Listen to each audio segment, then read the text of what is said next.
Well, hello everyone, and welcome to this session hosted by the Smith School of Enterprise and the Environment at the University of Oxford, exploring the question, what does the Intergovernmental Panel on Climate Change say about carbon dioxide removal? I'm Steve Smith, I'm a member here at the Smith School, and I'm Executive Director of CORE, which is the UK's national research hub on greenhouse gas removal. And to help us through this topic, we have the best possible lineup. 5 people who've served as lead authors and coordinating lead authors for the Intergovernmental Panel on Climate Change, or of course the IPCC as it's known for short. Now, it's very easy to have heard of the IPCC without fully understanding what it is and what it isn't. So let me briefly set the scene.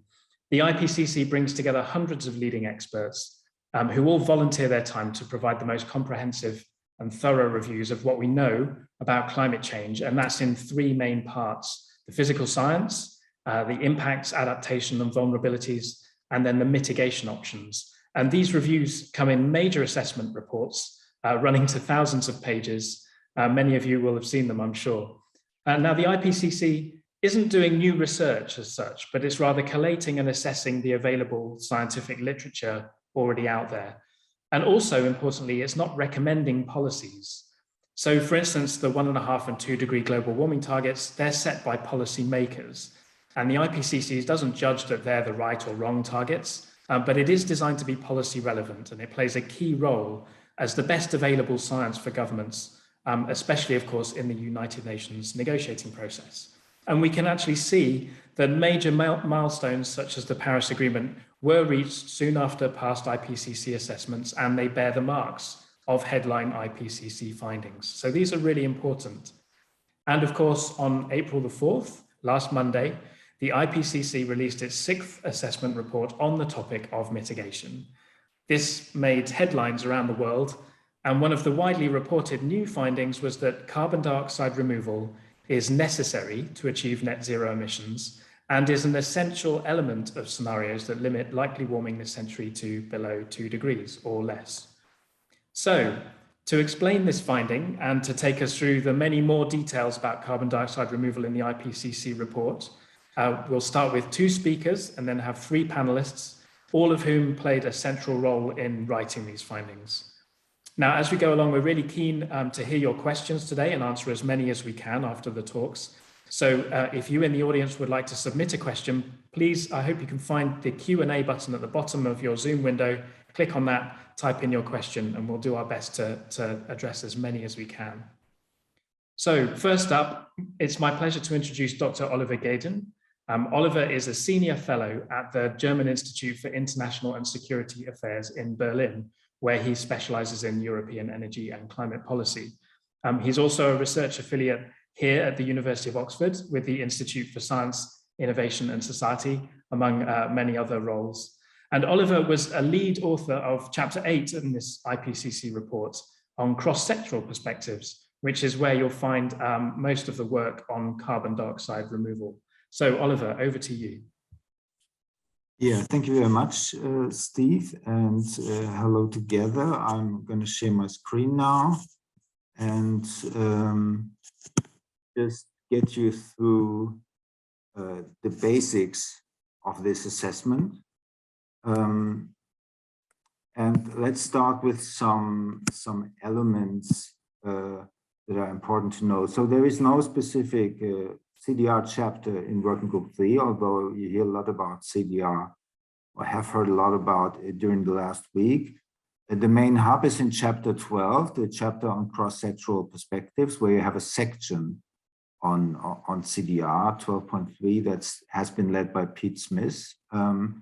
Chapter 7 is the AFOLO chapter. There you find a lot because the most established methods right now are in forestry or around forestry and soil carbon sequestration.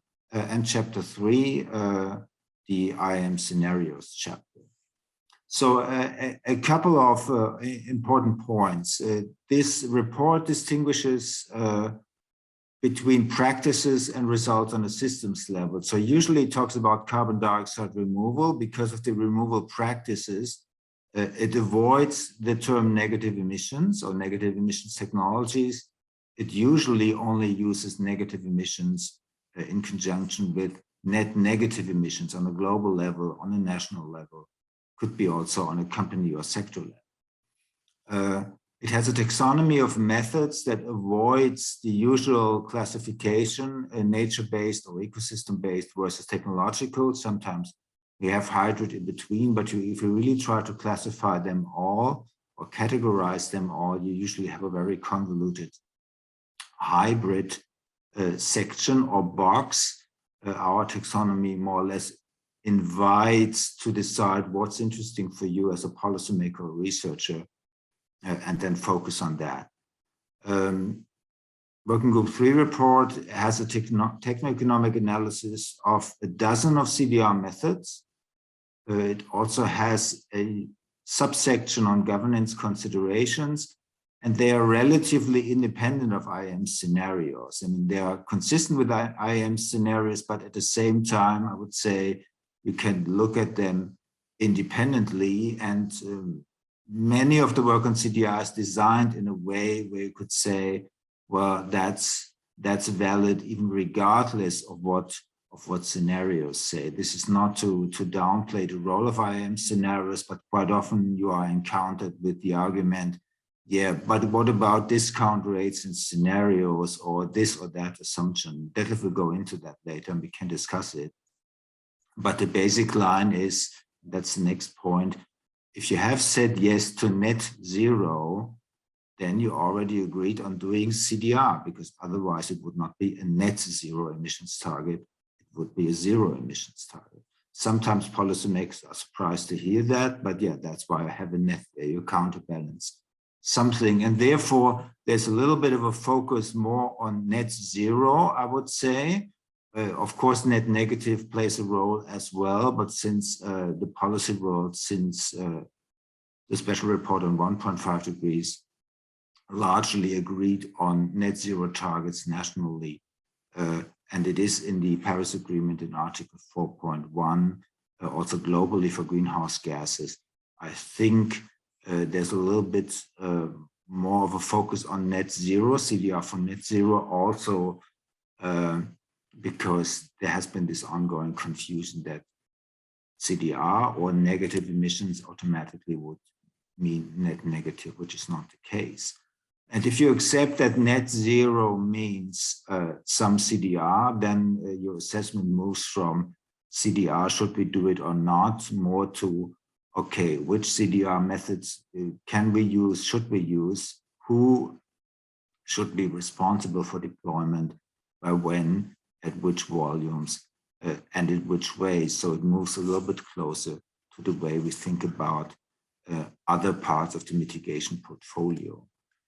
I'm trying to move my slide here and that's, here it is. This is one of the stylized figures in the cross-chapter box. It's really stylized. The final version will also not have these decadal time steps, and it's more about the elements here, not about the volumes. You don't even see volumes. The logic is you have gross residual emissions above the zero line throughout the century, and they are counterbalanced and even over counterbalanced by removals. You will always have, and a large chunk comes from non-CO2. This is, of course, a GWP 100 emissions metrics logic. You have land use residual emissions, you have non-land use fossil fuel CO2 emissions residual, and you have non-CO2, and below the zero line, you have certain types of carbon dioxide removal. Again, it's a stylized pathway, but what's important also for policymakers to know, you will reach net zero CO2 before you reach net zero greenhouse gases, because you counterbalance non-CO2 with carbon dioxide removal. And you basically have three roles for CDR and mitigation strategy. You have one before net zero. Some governments even asked for including this explicitly in the summary for policymakers, and it was not Saudi Arabia who asked for that. To reach net zero CO2 or greenhouse gases, and to go net negative thereafter. And here snapshot of the taxonomy. Those who have been in the CDR community probably see exactly where this figure comes from. It's based on Minks et al. 2018, but combines it with an assessment that has, I would say, been largely overlooked, coming from Working Group 1 report published in August, who say focused on removal processes in classifying CDR. You see that above: land-based biological, ocean-based biological, geochemical, chemical, and the time scales of storage. And we combine that here, and we don't work with the usual boxes, as said, nature-based versus technological. The only dichotomy you would find here would be land versus ocean-based, strictly in terms of placement of the installations, not the reservoirs, because enhanced weathering can be is land-based in terms of placement, but not in terms of the reservoir. And finally, just to look at the headline statement, SPMC 11, it brings it together, and I think it's really an achievement that we have that now there. The deployment of CDR to counterbalance hard to abate residual emissions is unavoidable if net zero CO2 and GHG emissions are to be achieved. So governments have accepted that, even if it needed, let's say, some kind of passive voice in this sentence. But then, of course, it depends on certain caveats. Scale and timing of deployment will depend on the trajectories of gross emissions reductions in different sectors. As we know, it will be different among sectors, and upscaling the deployment of CDR depends on developing effective approaches to address feasibility and sustainability constraints, especially at large scales. Thank you very much. Thank you, Oliver, for that lightning quick overview and for just giving a flavor of the really wide range of different removals and the different roles that they play. And you mentioned IAM's integrated assessment models. So I'm delighted that we've got Professor Detlef van Vuuren next. He's a senior researcher at the Netherlands Environmental Assessment Agency and Professor of Integrated Assessment of Global Environmental Change at Utrecht University. So Detlef has been one of the leading lights in the global integrated assessment modeling work that forms a basis of the IPCC assessments. And Detlef was a lead author of chapter 3 titled Mitigation Pathways Compatible with Long-Term Goals. So Detlef, please tell us about the role of carbon dioxide removal in these pathways. Thank you. And first checking whether you see now the presentation in the correct mode or the presentation mode. Yes, we can see it in presentation mode. So I have to switch, right? Sorry, the correct mode, yes. Correct mode, thanks. Okay, thank you. Yeah, so I will be talking a little bit about the results from the integrated assessment analysis. And the slide I would like to start with is a figure from the SPM of the report, which tries to indicate how big the gap is between current policies and pathways consistent with well below 2 degrees, indicated in purple, and 1.5 degrees, indicated in cyan. And so, especially for 1.5 degrees, emissions need to peak before 2025. They need to be almost by 50% reduced in 2030 and reach net zero around 2050. I can also illustrate it in a different way. So with the current policies, we are almost emitting maybe in the order of 3,500 gigatons of CO2. To stay well below 2, it should go back to about cumulative emissions of 1,000 gigatons of CO2. And for 1.5 degrees, in the order of 400 to 500 gigatons of CO2. So a really sharp turn towards zero emissions. And as indicated by Oliver already, so reaching net zero emissions for greenhouse gases, which is on the left, we don't see at the moment emission mitigation options for the non-CO2 gases to zero. So automatically reaching a net zero GHG goal already applies that we need to compensate with negative with CDR options. But also for CO2 with the hard to abate emissions, this is the case. And I will illustrate that further. So now first using the slide that was already shown earlier by Oliver. And so now unpacking that emissions that I was showing on the left, you can see that they consist of CO2 energy, of non-CO2, and that there are options to go negative, both by CDR land, afforestation, or by energy-related options, for instance, like bioenergy or CCS. And there are at least 3 different roles of CDR, and we can use it to reduce emissions more rapidly. We can use it in reaching net zero to counterbalance remaining emissions in some of the other sectors, for instance, in transport with air traffic, or for instance, in CO2 emissions from industry. And then we can also go to the situation of net negative emissions to draw down CO2 from the atmosphere, which might be attractive to reduce temperatures again.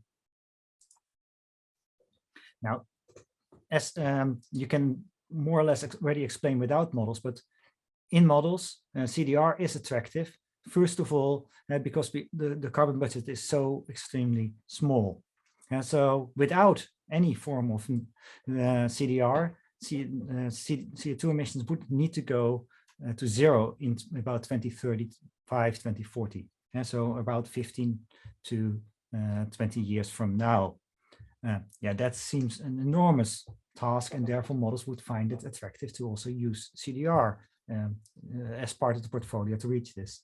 Secondly, there are these hard to abate CO2 emissions in some sectors, so CDR can be used to offset it.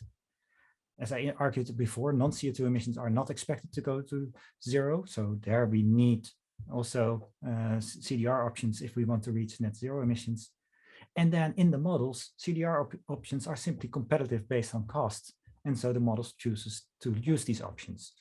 As a consequence, all the 1.5 degrees scenarios use some CDR. Not all of them, and actually quite a bit of them, don't go use net negative emissions. And so that's more a choice in the scenarios. I can also illustrate that here. And so now on the right, we have the emissions from the scenarios on the left, but not only in terms of 2100 emissions. And we're looking at for different emission categories, going from C7, which is a lot of warming, to C1, which is the 1.5 degree. And so let's first concentrate on the current policy scenarios. We try to summarize that literature by showing the CO2 emissions, the methane emissions, and the N2O emissions. They are positive. But then we start to move towards increasing goals, and we force the models to reduce emissions. And we can see that in 2100, part of the scenarios have net negative emissions. But in each category, there are also scenarios that don't have net negative emissions, but they still are using CDR to reach the goals. So when I simply look at those scenarios across the full century, I can also summarize the results, and that's done in the table for 1.5 and 2 degrees, and it summarizes the use of PACs, the use of AVLU, and then the total net negative emissions. And these are the 5 to 95% percentile ranges. But if you look a little bit from a distance, for 1.5, a default number for net negative emissions would be around 300, but it can be also as low as almost 0 or as high as 600. For well below 2, a default number would be around 150, but it can be between 0 and 300. The CDR use, however, is considerably higher, and maybe by 50% or more. And that's because CDR is also used to compensate emissions in other sectors, or to reduce emissions rapidly. But it doesn't have to be like that.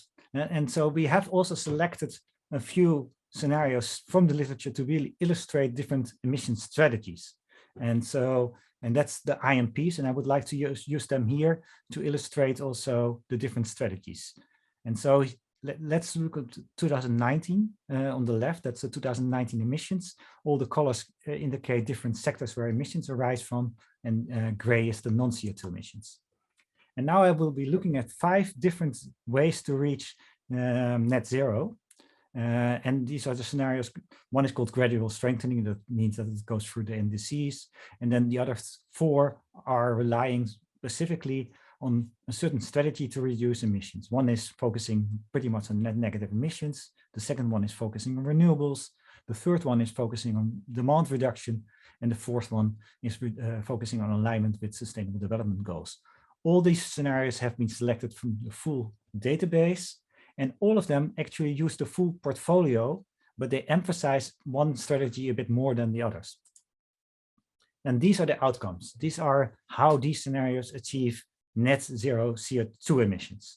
And you can see that the positive emissions from CO2 are compensated by by CDR options, sorry. And you can also see, for instance, let's take the IMP NEC, that we have quite a bit of remaining positive emissions, which are offset by CDR, in this case, including both BECCS and afforestation. And this is actually pretty much comparable to many of the scenarios in the database. But there are these alternatives. And let's focus, for instance, on the low demand scenario and the sustainable development scenario. They have less residual emissions, partly because of, for instance, lifestyle change assumptions. They have also much less non-CO2 emissions, in this case, mostly because of diet change assumptions. And therefore, they also rely much less on compensating these emissions with CDR options. And so there is still CDR in there in these scenarios, but it is considerably less. Now, there is, since the AR5, quite some literature that discusses the sustainability and feasibility challenges of CDR options. You can see quite a bit of that also in the AR6.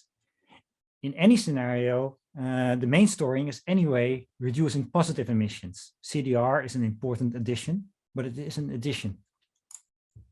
So maybe to summarize, virtually all scenarios below 2 degrees include some CDR, but there are different roles, which can be net negative emissions, but more often it's actually used as a strategy to compensate positive emissions, residual emissions, or to reduce emissions quite rapidly. Net negative emissions can be attractive because it can draw down temperature, but it also implies then some form of overshoot. Some forms of CDR come with serious feasibility and sustainability risks, but to some degree that is also true for some of the alternatives that are available. Maybe not sustainability risks, but certainly feasibility risks. And strategies that there are strategies to reduce reliance on CDR, which might be very attractive, including lifestyle change and early emission reductions. This is what I wanted to share. Thank you.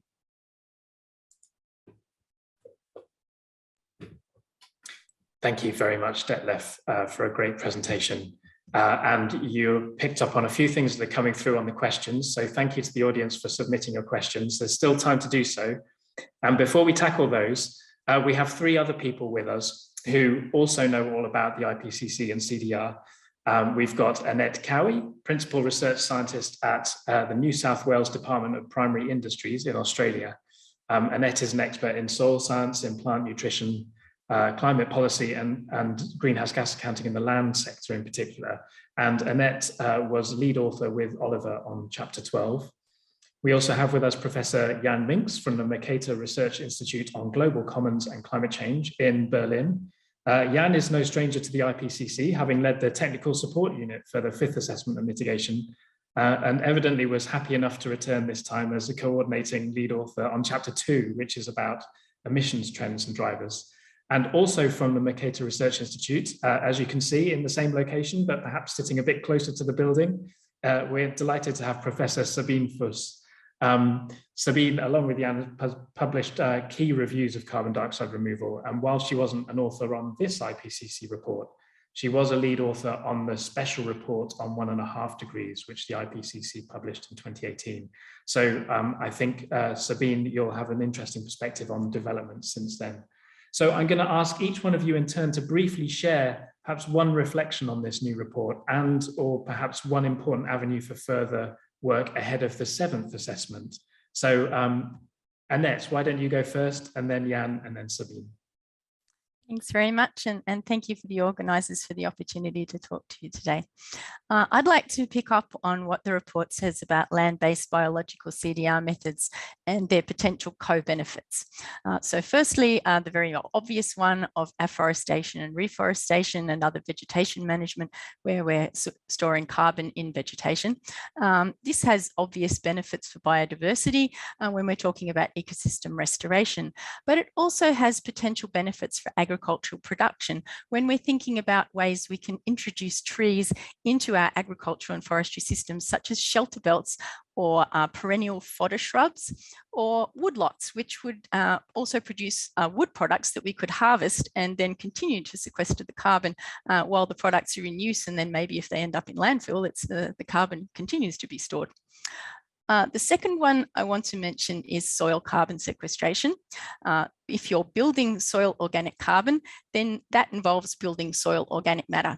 And if you have a veggie garden, you'll know that soil organic matter is really important. It's important to enhance the fertility of your soils. It builds nutrient holding and water holding capacity. So it's important for building resilience of our agricultural systems under the impacts of climate change. It can also address land degradation, reducing the incidence and also reversing degraded land. And the final one I want to mention is biochar. If you're not familiar with biochar, it means taking organic matter such as forestry residues or poultry litter, for example, and heating it in a low oxygen environment, by which you create a product that's like charcoal, and we call it biochar if you use it as a soil amendment. And what we know is that when you pyrolyze organic matter like this to create biochar, you stabilize the carbon, and it's much more durable than carbon that's stored in vegetation or soil organic matter. It lasts for hundreds to thousands of years. And we've also found that when used as a soil amendment, it enhances soil properties. So it contributes to increasing crop yields, depending on what you make the biochar from and the soils you apply it to. And it can also, interestingly, reduce nitrous oxide emissions. So it also contributes to emissions reduction. So I guess I just wanted to emphasize that there are CDR methods that offer these co-benefits for agriculture. And so as far as I'm concerned, coming from the agriculture sector, CDR is actually an opportunity for the land sector. It can contribute these co-benefits in terms of environmental and socio-economic food security benefits and enable other sectors, that is the rest of society, to reach net zero. Thank you. Oh, and for my point on further work, I would really like to see the integrated assessment models, including biochar, next time. Thank you. Thanks, Annette. We're getting lots of questions about that in the text also. Maybe we can come back to that and maybe get Detleft's view on that point as an integrated assessment modeler. But over to you, Jan, next. Hello, everybody, and also thank you for having me here. Two brief points from my side. The first one is, I think, given where we are in the game, CDR has entered, really the discussion fairly late. And I think one of the key things we need to think about, if we look at how those methods are, how CDR scaled in the models, is how we can actually achieve those rates. And so I think innovation, technology diffusion is kind of a key aspect. And one of the things that the report highlighted also in chapter 2 actually is that that granular technologies like solar PVs that are, where smaller modules are produced many times, have actually faster learning curves, and understanding such systems of innovation much better and applying them also when we consider the different CDR options, I think is one key aspect going ahead. But more importantly, and maybe coming to my role of having actually organized an IPCC report in the past, is always looking at the broader landscape. And from my perspective in the CDR space, I think looking ahead towards AR7, I would still say that information that is ready for the assessment in the IPCC is relatively sparse still in that space. So I would compare this maybe to similar to the situation that we had with renewables in the 1990s. And then, you know, the REN 21 popped up and did that job with a regular assessment and data provision. So I think we need efforts like this, because at this moment in time, we have big problems in answering very simple questions, such as, you know, how much CDR is there at the moment? This is not a simple question. It sounds very simple, but we are still struggling in understanding it. And so one of the things I would put forward coming from AR6 is that particularly in this space, I think we need efforts in the community that provide regular assessments of the CDR space, and also provide, you know, the information that I think is provided in very different spaces and pulls it together on markets, on investments, you know, on the potentials of where we stand with the various technologies. And I think that would put us in a much better position for AR7 to produce an assessment that is even more policy relevant and really helps to move forward in that space. Thank you. So a need for a separate or maybe parallel, more rapid assessment exercise that feeds into AR7 in the style of REN 21. Thanks, Jan. Sabine, it'd be really interesting to hear from you, given you weren't directly involved in this IPCC assessment, but know a lot about CDR and have been involved in past IPCC assessments. So what's your take? Yeah, thanks, Steve, both for the invite and also for the nice introduction. I indeed think that a lot of things have changed quite a bit between ESER 1.5 and what we've seen now in the new AR6 report. I'll be bold and try to have 3 reflections in my 3 minutes. So first of all, I think it's been alluded to by Oliver, but CDR is no longer something that's confined to 2 or 3 pages in one chapter, and that's clearly distinguished from mitigation and the pathway chapters. In fact, in contrast to the 2 functions of CDR previously emphasized, so net negative emissions to return from an overshoot and gross negative emissions to make up for residual positive emissions to reach net zero by mid-century, the new report emphasizes a 3rd function, which is to accelerate near-term mitigation, which is very interesting. Still, even with this increased importance, there is, beyond considerations of governance that Oliver mentioned and innovation systems that Jan mentioned, relatively little guidance towards the incentive architecture and also the policies to get CDR scale to achieve this. So that's my avenue for the future. Second, there's obviously a lot more information on the practices and technologies to remove CO2. Oliver mentioned it, and Annette has been much better positioned than me to cover the land-based approaches here, but technologies including CCS also get a lot more attention, in my opinion. Specifically, also the utilization and potentially storage of CO2 features more prominently in AR6. Interestingly, though, even though it's included in the definition of CDR, if it has a net negative balance and on a durable time scale, it's not assessed under the heading of CDR in that section in chapter 12, but separately in chapter 11 on industry. But in any case, this expanded focus on CDR technologies, including CCS, is obviously in contrast with what we currently experience in terms of public acceptance and also political support in many European countries, which I think will be another challenge that we have to tackle in the near future. And then third, as data has shown, there's a further broadening of the scenario space that already started with ESER 1.5, and that's continued since then. And I think that allows for a deliberation of societally acceptable pathways in a much better way, also including broader portfolios of CDR methods beyond BAC, so including land-based CDR, direct air carbon capture and storage, as well as pathways that tap more deeply into previously untapped mitigation potentials, for instance, on the demand side that Detlef mentioned. And that can somewhat reduce the dependence on CDR. Still, what we also see is that all 1.5-degree pathways Detlef has shown us feature CDR, and this will actually not go away if we further delay mitigation, making this such an important discussion. So I think these are 3 remarkable developments that are worth discussing, and I'm looking forward to discuss the implications of this with you right now. Thanks for your attention. Thank you very much, Sabine, and also Jan and Annette. Now we've got loads of questions, which is great, but a shame in the sense that we probably won't get through all of them. We did also receive questions from people as they registered, so I'll do my best to cover the ones which got asked ahead of time as well. And do please, speakers and panelists, keep your answers as concise as possible, then we can get through as many as we can.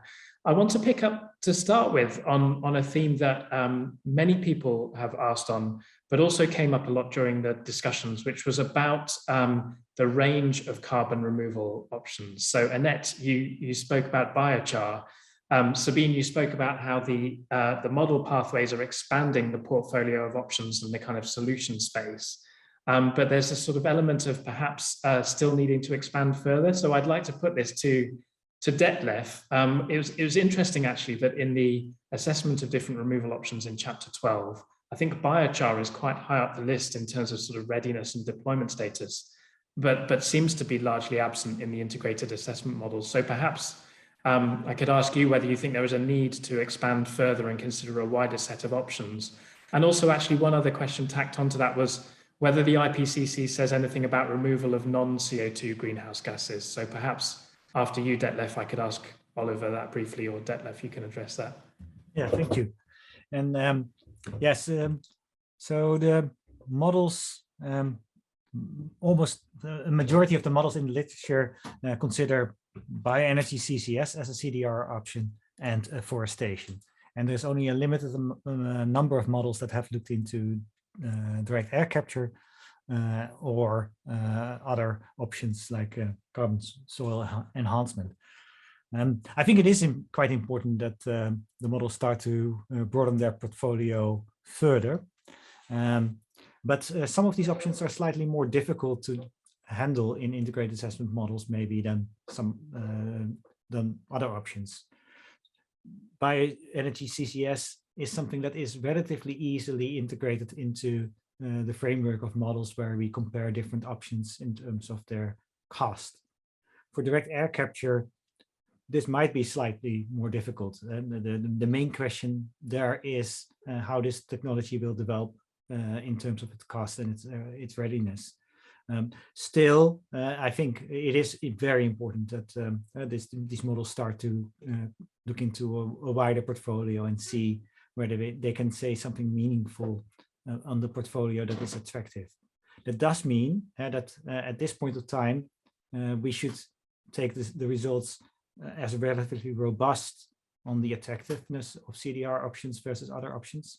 We should take it much less robust in terms of the communication of the options that are chosen, because they are partly a function of the options that are represented. Oliver, would you like to comment on the non-CO2 removals part? Yeah, and maybe add to Detlef, I think that outside the core IPCC community, I think there is some misunderstanding that the whole assessment is about integrated assessment modeling. You have all these sectoral chapters doing techno-economic bottom-up assessments, and at a certain level, then CDR options will be there as well. So you have it in the AFOLO chapter. You have something on BECS also in the energy chapter. So and it's a different way of looking at it. And I think we cannot expect that everything is represented in integrated assessment models, but because at some point, and then you try to have everything in there, and then it defies the use of integrated assessment. Of course, the strong focus on BECS might be disturbing, but I think I would say there's an expansion. At least I think the Riemann model coming from the Potsdam Institute, you will see more options in the coming years. But I think in the other big IAM groups probably as well. On non-CO2, I just looked it up because I knew there was a sentence, scarcity of literature on these methods, on non-CO2 removal, prevents assessment here. You have basically conceptual literature on that. Sometimes written by prominent authors, but not much action going on the ground. That might change if experience improves with basically methane removal, but it's not particularly being assessed in this report. Thank you. I think on this BECCS point, there are quite a few questions about BECCS and sort of the capturing of the wider impacts and sustainability constraints on BECCS, but also on CDR in general. So couple of questions really to capture that. Do the authors have any reflections on the extent to which those wider, particularly ecosystem impacts, are captured within these integrated assessment models? And also, Detlef, perhaps you can say a bit more about precisely what sort of forms of BECCS are in these models, because that's a catch-all term for quite a lot of different things involving different feedstocks. It could be dedicated biomass, it could be biomass wastes, it could be forestry residues, and it can be going to electricity, it can be going to make liquid fuels or hydrogen. So perhaps, Detlef, you could talk a bit more about those constraints and the different uses of biomass and end outputs, and any others if you want to come in. Yeah, thanks. So maybe first of all, directly agreeing with Oliver's remark, because I think it might be also important for an IEM modeler to say so, that IEMs are not the only tool that should be used in exploring different futures, and there are other ways to do this, and it's just the combination of the evidence that is interesting in the IPCC report. Yeah, and then on first of all, the BECCS options that are represented. Most IEM models have both purposely grown biomass, energy crops, and residues represented. And we often interpret the results as being based on purposely grown bioenergy, but actually, in most cases, at least half the bioenergy that is reported by the models comes from residues, forest residues or agricultural residues. And the second, where is it used? Yeah, so in most models, it can be used in electricity. That's what's actually during AR5 the most important use. And now models do also have it in terms of biofuels, which might be used, for instance, in heavy trucks or airplanes. They have it represented as a feedstock going into plastic production. They have it represented in industry, and so it's many places where, in principle, BECCS technologies could be used. Now, then finally, on the sustainability considerations, yeah, personally, I think also here the IEM literature has interesting things to present, and so there are several papers simply from the IEM models that also try to assess potential consequences in terms of biodiversity and maybe food security risks.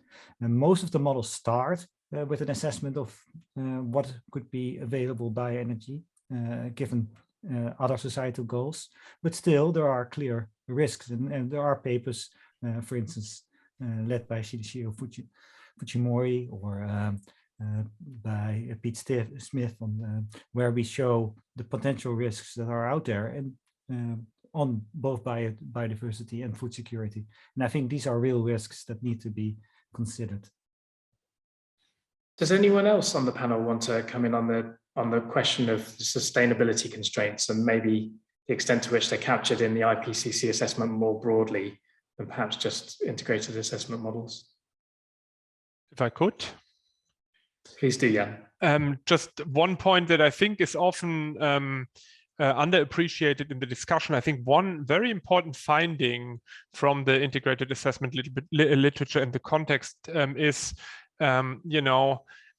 when we talk about sustainability, most of the people, as highlighted by Detlef, are talking about the sustainability implications of the bioenergy component, right? There's also the CCS component some people are concerned about, but mainly it's about bioenergy. And so I think one really relevant line of evidence in that space is, what happens, if you don't have CCS? So then you cannot do BECCS in the models. And the outcome is not that you have less bioenergy use, right? You tend to have the same amount or even more in some cases. And I think that's really important. Bioenergy is very versatile, a very versatile technology that can be used in very different contexts in sustainability or in climate change transition processes. And I think the intuition people always have that BECCS always adds on top. But if you, for example, just don't have the CCS component and you just have the bioenergy, this is not what happens, that there is less bioenergy used because you don't have CCS. So I think that's also an important just line of evidence that I would like to highlight in this context. And I see Sabine and Oliver, you're both unmuted. Do you want to add some brief comments as well?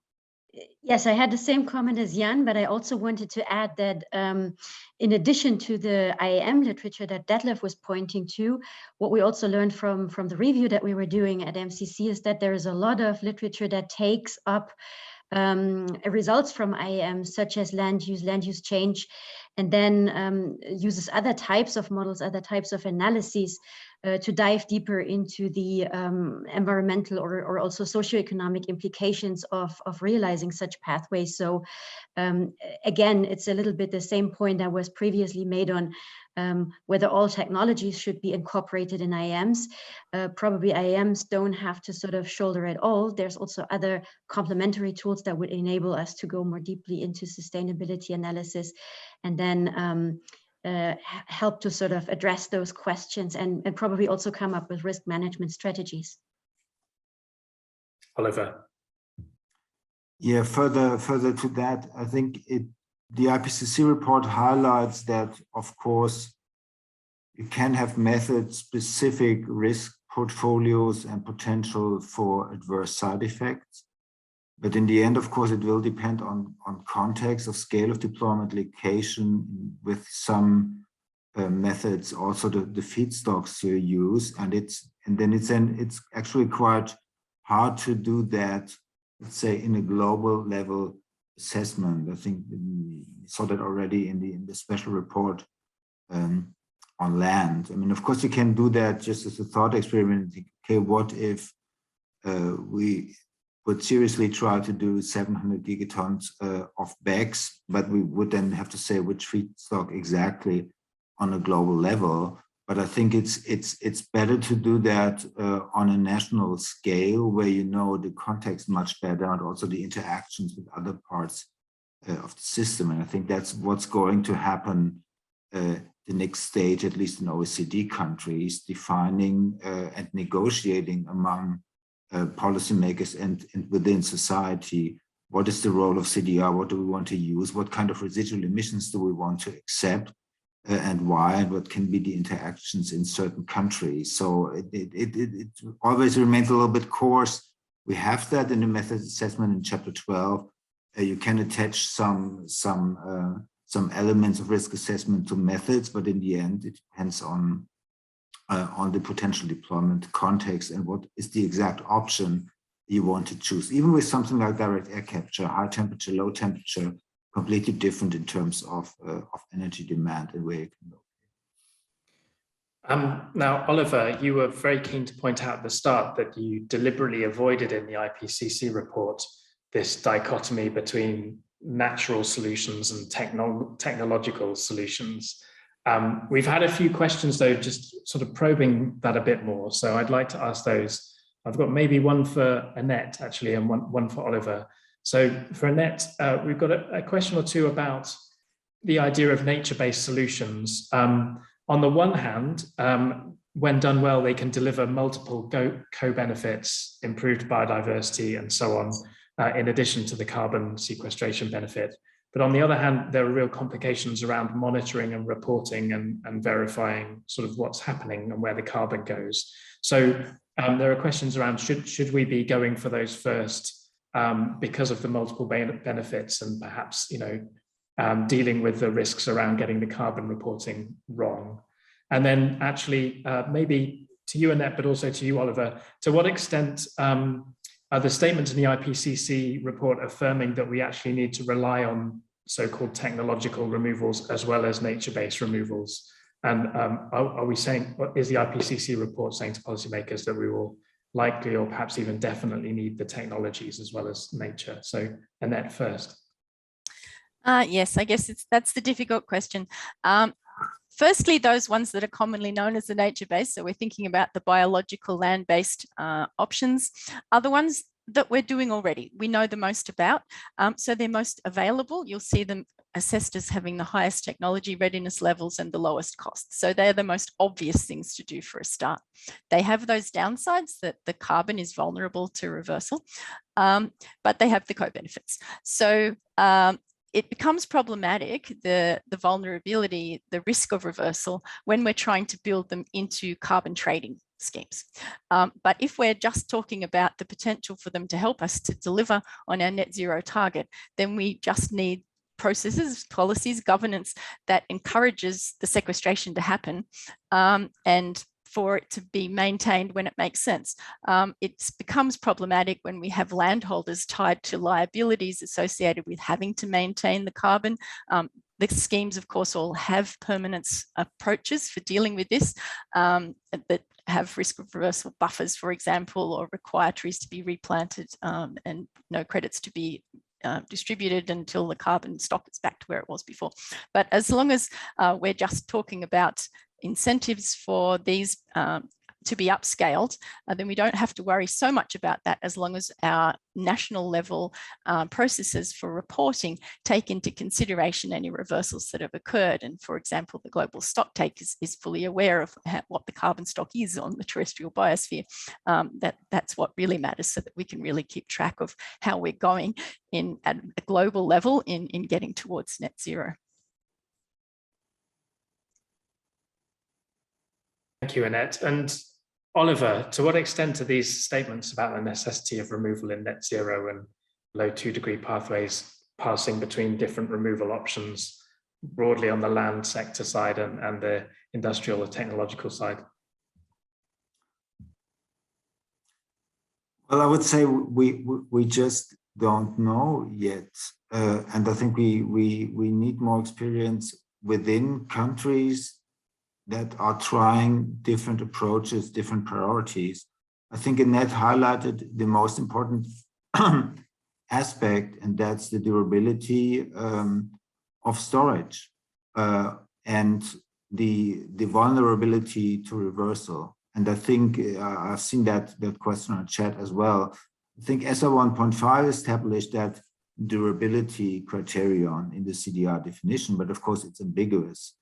And I think that's what would need to happen both on the science side, but also on the policy levels, to not only define, let's say, a threshold for durability, if you want to have a single threshold for that, but also how to deal politically with the potential for impermanence, for something that happens below that number, whatever it would be. And I think that will be a parallel process within the research sphere, but also with schemes developed, let's say in the UK, on the EU level, maybe even on voluntary carbon markets, that then will eventually feed into initiatives to define this on a UNFCCC level, probably via an IPCC assessment. We have that already for some methods, of course, many of the land-based, including biochar. You can also do that with BECCS already, but I think that's an open issue.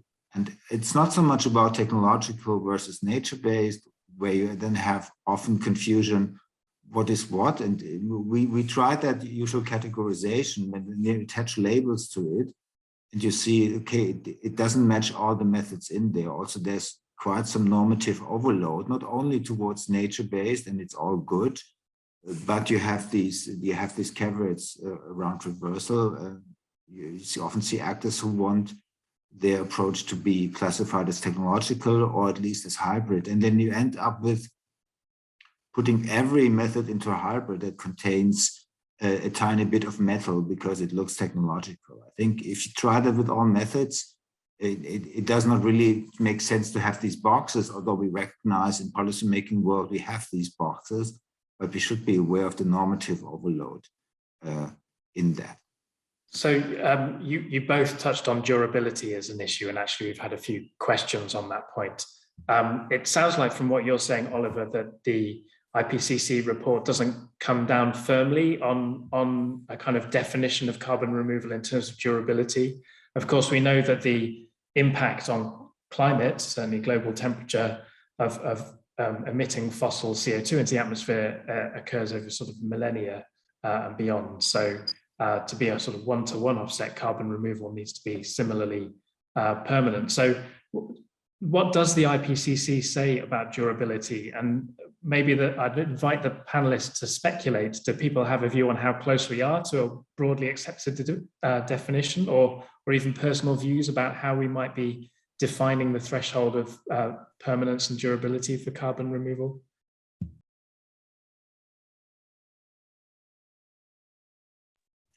I can start since I have my mic open. I think there is not enough literature to assess that yet. And if you look at the Working Group 1 report, they sought all carbon dioxide removal options. It's in chapter 5, I think, figure 5.36 or 38. They sought all the methods by a time scale of storage. And I think that was an important way to do it, because we like to talk about co-benefits of carbon dioxide removal, and that's good, but the main benefit is removing carbon durably, whatever durably then means. And I think it will be a parallel effort in the research sphere and in the and in policy making to let's say close in on that. But I would say, even if you have methods, land-based biological, that won't give you such long-term storage timescales, it can still be useful to do it even for carbon dioxide removal. But then we need to develop monitoring, verification, and accounting systems on how to account for that exactly. We will also encounter that for some methods, we really cannot track carbon in a way that is very exact, or we need to rely on model-based accounting. I mean, think of enhanced weathering. You cannot just look up 20 years later where in the ocean it is now. That's also an element of, do we really trust these methods that they cover what's happening to the carbon? That will be a major issue. And Annette, what's your view on this, given it's a particularly key issue in the land sector? Yeah, well, we've considered methods that we've said offer durability from decades to tens of thousands of years. So we are including as CDR methods that may only keep the carbon out of the atmosphere for 10 years, because keeping it out for that long does offer some benefit in terms of reducing warming. So, and as we've said, these methods that tend to be shorter term or more vulnerable have these co-benefits. So we do want those to be recognised for all that they offer. So I know this is maybe somewhat controversial, and people said, did we really want to include, short rotation forestry or wood products that might, only last for decades? But yes, we do want to include those. And as we've said, you need to have appropriate methods for MRV that will take into consideration those issues with permanence or impermanence, and there are ways of dealing with it. It makes it more complicated, of course, less fungible, I suppose. But I guess some people are suggesting we really should be having different categories and only having sort of more like for like type transactions, or having CDR considered separately from emissions reduction when it comes to carbon trading. And these are very things that are under consideration at the moment, but I guess we're running out of time. We are, yes, we're at the top of the hour. I'm going to squeeze in one question just because we've had so many good questions, so I hope that's all right. But on the topic of how we scale these removals as well as cut emissions, we've had a few questions, and I think that's a good topic to dwell on briefly before we close. Given the urgency of emissions reductions, as you pointed out, Detlef, how do we think that removals might be incentivized by governments while still ensuring that polluting sectors still take the decisive action to decarbonize? One person asks, for countries which have already built a very heavily carbon emitting infrastructure, for instance, coal use in China, does it make sense for them to think about removals as a way of keeping their coal plants going? Or should they be focusing on dealing with the coal as well? So I'd love some very brief closing thoughts from you on how we get that balance right. Detlef. Yeah, so first of all, and that's what I tried to point out earlier, If we follow the current pathways, we might emit 3,500 gigatons of CO2. If we want to go to 1.5 degrees, we need to go to 500 gigatons of CO2. In the scenarios, there might be in the order of a few hundreds gigatons of CO2 from CDR. This means that above all, the whole story is about avoiding positive emissions. And so CDR can play a major role in maybe reducing emissions a bit faster, in offsetting some of the remaining emissions, and maybe play also a role in net negative. But it should not be offsetting emission reductions that we want to achieve. And so, first of all, the main story is reducing these emissions. How to, on the one hand, incentivize CDR, and at the same time avoid that it becomes a means of offset. Maybe that's in the model you can do something. In the real world, I think it's probably better for Oliver to think a bit about that, or Sabine further. I see Oliver's muted, but Sabine, you're unmuted. So I'd love to hear from you, and then maybe a brief closing thought from Oliver. Yes, maybe first on the second part of the question, I totally agree with Detlef that I mean, with all the uncertainties and risks we've been discussing today, it's obviously a lot better to avoid the cleanup later on and avoid the mess in the first place. I think that should be quite common sense. But then how we can actually avoid undermining emissions reductions by avoiding that CDR substitutes for those. There are several proposals on the table. One is, for instance, to separate the two, right? If you incentivize CDR through carbon pricing, maybe even through an emissions trading system, to have separate mechanisms for the emissions reductions with a clearly defined emissions reductions goal, and then a CDR goal that's separate from this. So similar policy mechanisms can be used for incentivization. But if you're concerned about watering down one by the other, you can separate them out. And some countries are moving in that direction. For instance, Sweden has been auctioning off with a reverse auction the amount of CO2 that they want to withdraw from the atmosphere. And I think there are multiple ways to go there. Oliver, final thought from you. Yeah, I think you just try to avoid full fungibility and create separate sub-targets. I know that's a very European view, and I think there should be concerns about other countries like the US not going there and keeping that illusion you can have it both. But I think, for example, in Germany, there will now be a strategy, long-term strategy for residual emissions and for removals. And then you can have a discussion. Modeling often shows national modeling, like 10% residuals covered by 10% carbon dioxide removal. But once you have that, once a government says it's transparent about that, you can have a political debate about that. And I think sub-targets, at least in the European regulatory sphere, would be the way to go, and keep it separate. And make clear where the priority is. We will have to leave it there. So thank you everyone for joining us today. And I'm very sorry we couldn't cover all the excellent questions that came through, but I hope that gives you a really helpful and insightful overview. And it was a very rich discussion, I think, of a topic which is going to only become increasingly more relevant over the next few years, and a report which will be very, very influential, I think, over the coming years of climate action. If you haven't already found it, the IPCC Working Group 3 6th Assessment Report is, of course, freely available online. And the best way to find out what it says about CDR or anything else is to dig in and read it for yourself. So I'd like to thank our speakers and panelists very much. Oliver, Detlef, Annette, Jan, and Sabine. Not only for sharing your insights with us today, but also for the many hours and the thoughtful work you've put into these IPCC assessments, which really do set the bar for the best available science. So thank you all for joining us. Enjoy the rest of your day wherever you are, and goodbye. Thank you.